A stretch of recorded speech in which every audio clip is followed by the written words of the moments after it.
Are you sure that publicity is the right way to go? This is no ordinary case. The ramifications here will be precedent-setting.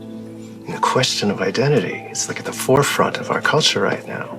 Gender identity, racial identity, class identity.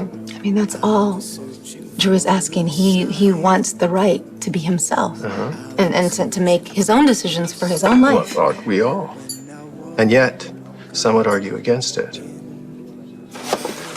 Drew was once this other person, Franco Walden, correct? Yes. And if I understand correctly, then this person is now gone, erased by some experimental memory procedure. Yes, Drew has no connection to the man that Franco was. Walden's wife won't accept that. Look, I can't blame her. I mean, biologically, he is still Franco. But are our minds, our brains, part of biology? Well, yes, but... Then isn't it fair to say that even biologically, he's no longer Franco? Well, that is what I believe.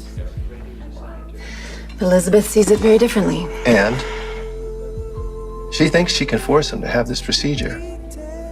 And from what I understand, it's got a better chance of leaving him a vegetable than it does of bringing Franco back. Yeah. Look, I don't fault Elizabeth for loving her husband. No. Oh, of course you don't. But she's already lost Franco. And, I mean, should I have to lose Drew again? And I'm terrified that that is what is going to happen if we aren't able to stop Elizabeth.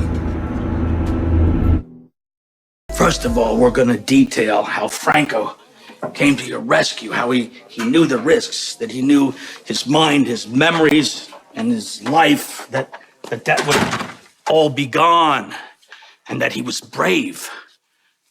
Then we get you up on the stand, and we paint a picture of this empty warehouse, this mad scientist, this cult leader with a Nehru jacket on.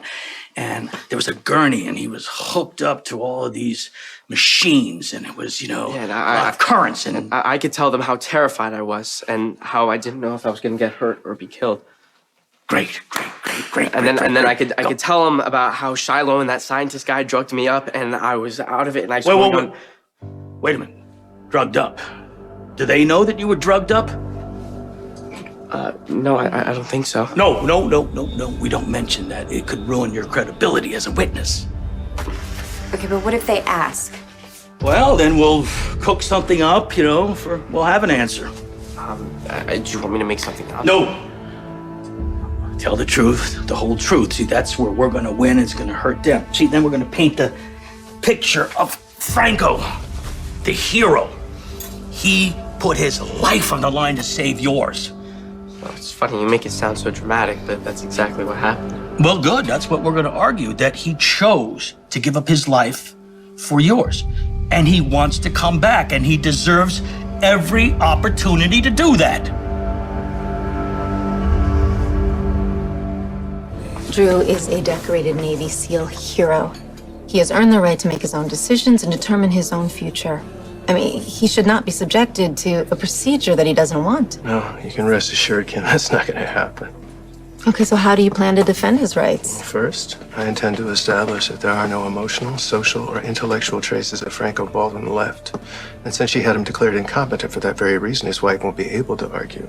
In contrast, we illustrate how Drew possesses all of those attributes. Drew Kane's emotional life, his memory, his personality, his intellect, in every capacity save one. He's Drew Kane. Yeah, but that one, it's pretty big. No, bottom line, Drew's personhood isn't defined by the vessel that contains him, but by the mind and the soul that embodies him. How we doing? Great. I want you to meet your client now. Drew needs to know that he is not in this fight alone.